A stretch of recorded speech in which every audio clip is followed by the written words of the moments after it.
All right, Chief Baker here, Street Tactical Integrations, Portland Boxing Elite. Here are two of my fighters. Today we're going to talk about what I would consider an advanced skill, which is feints and draws.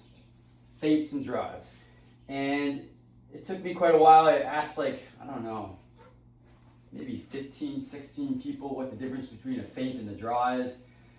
I asked one of my teachers and he couldn't really describe it very well. It took a long time to kind of figure it out. And after I say it, it's gonna sound pretty simple. So don't feel like this is oh my God, this is amazing. A feint is when you are striking, the person believes that you are going to throw a certain strike and then you throw a different strike. A draw is when somebody makes a movement and you think they're gonna go somewhere and they don't, they go somewhere else. One of the best examples of draws are really good running backs, where they fake like they're going one way and the tackle goes to tackle them and all of a sudden they've gone a different direction, okay? Now we know in football you're not supposed to throw punches, right? They do sometimes. So it's when you throw it, you're throwing a punch and the person believes this punch is gonna happen and then you switch it up and you throw something else, okay? So feint usually is a quarter, half to 3/4 of actual execution, but you actually never land the punch, right? So if I'm gonna feint a jab, I'm gonna throw it out, right? And what I'm gonna do is I have to wait till Nico reacts off of it, right? So he starts to react off of it, right? And now I throw something where I see an opening, okay? That's the best way to do it. Well, sometimes you throw a feint and you'll throw it and you'll believe where the person goes. It may be something that I've thrown enough jabs and I kind of see how he reacts. And based on how he reacts, I anticipate that that's how he's going to react. So I do that and then I throw the follow-up punch, believing he's going to react that way. Draws are much more difficult than feints. Basically, both of them.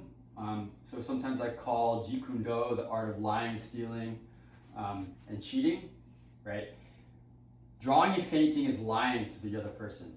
I'm actively going to lie to you so you believe something, and I need to say it, do it, throw it to the point that you actually believe this is happening, right? Which means I can't do something like this, right? You don't really believe much is going to happen, right? I can't also do something like right? I have to make you. It has to be a threat. It has to be something that you're worried about. It has to be something that you react off of, right? Just as much as if I start to go here, right? If I go here and you don't do anything, right? I haven't drawn you.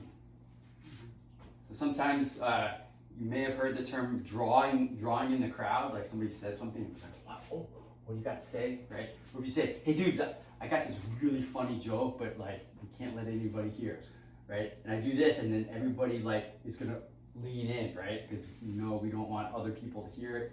Maybe it's a dirty joke, or maybe who knows what it is, right? Not that we do dirty jokes here. We do very clean jokes. That's not true, right?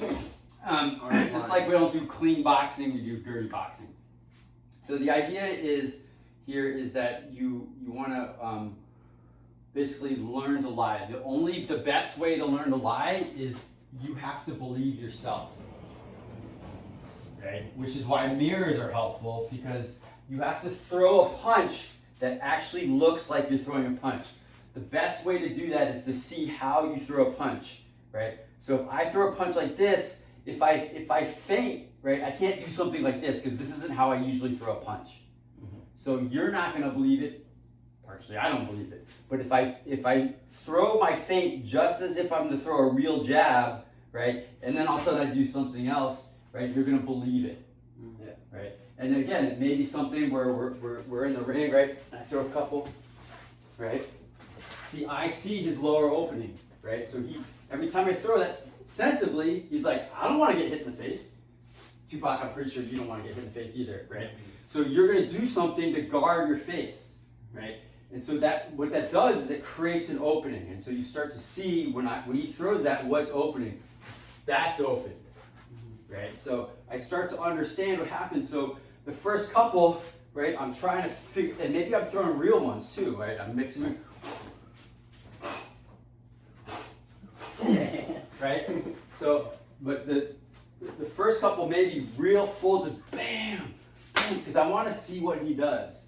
Right? After I see what he does, then I start to throw it, he starts to react, and what I don't want to do is throw the punch and then return the punch, and that's a combo, right? Punches and bunches. So if I fully throw the punch and then throw another one, I haven't faked it. Faked again is a stunting of the actual punch, okay?